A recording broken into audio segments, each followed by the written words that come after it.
और सावधानी बरतने में कोई हर्ज नहीं। सावधानी हटी, दुर्घटना घटी। उन्होंने बयान दिया है, क्या दिया, ठीक दिया, गलत दिया, ये उनको पता है, वो बताएं ज़्यादा अच्छा। अब करनाल विधायक जिसको बनाएंगे उस विधायक से पूछेंगे वो सीएम बनते कि नहीं बनते। जहाँ तक चुनाव की तैयारी है तो हमारी प्रदेश की इकाई समर्थन कर रही है और कैंडिडेट्स की जितनी भी एक सूची बनी है, बहुत लोग अप्रोच कर रहे हैं, बहुत लोग अपना बायोडाटा भी दे रहे हैं और हज़ारों की संख्या में जो भी ऐसे लोग आए हैं उनका विश्लेषण जिलानुसार करके प्रदेश की चुनाव समिति ने बड़ी मीटिंग कर ली है और अब केंद्रीय चुनाव पार्लियामेंट्री बोर्ड उनको ये सूची जाएगी और मुझे लगता है 28 को या 29 को एक सूची भारतीय जनता पार्टी की जरूर आ जाएगी। सीएम साहब कह रहे हैं दुष्यंत चौटाला को सलाह दी है कि हुड्डा के साथ ज़्यादा तालमेल ना बिठाएं, वो उनकी राजनीति खत्म कर रहे हैं। आपका क्या मानना है, क्या वाकई में ऐसा हो रहा है?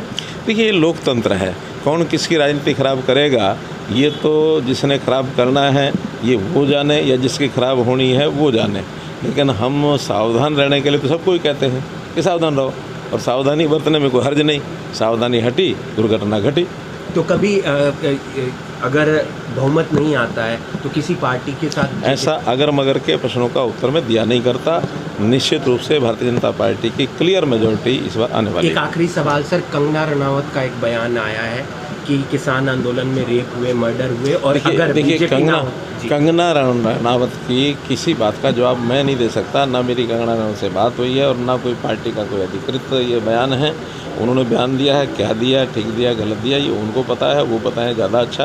ये तो पार्टी उनसे बात करेगी। यूपीएस लेकर आ रहे हैं सर, कितना फ़ायदा होगा उसका? यूपीएस का बहुत बड़ा लाभ कर्मचारियों को, रिटायर्ड कर्मचारियों को होगा क्योंकि रिटायर्ड कर्मचारी इस बात में फंसे हुए थे एनपीएस ओपीएस। तो अब मुझे लगता है कि इस यूपीएस आने के बाद जो भी यानी शंकाएं थी, जो दुविधाएं थी कर्मचारियों की सब समाप्त हो गई हैं, निर्मूल हो गई हैं।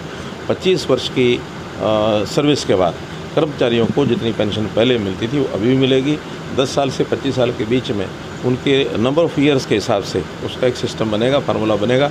लेकिन न्यूनतम 10,000 रुपया पेंशन ये हर एक कर्मचारी के लिए तय की है कि वो ज़रूर मिलेगी। कोई कर्मचारी अब ऐसा नहीं कह सकता कि मुझे पेंशन बहुत कम मिली है, क्योंकि बहुत कम समय के लिए जो कर्मचारी होते थे उनका कंट्रीब्यूशन चाहे सरकार का होता था, उनका होता था, बहुत कम होता था।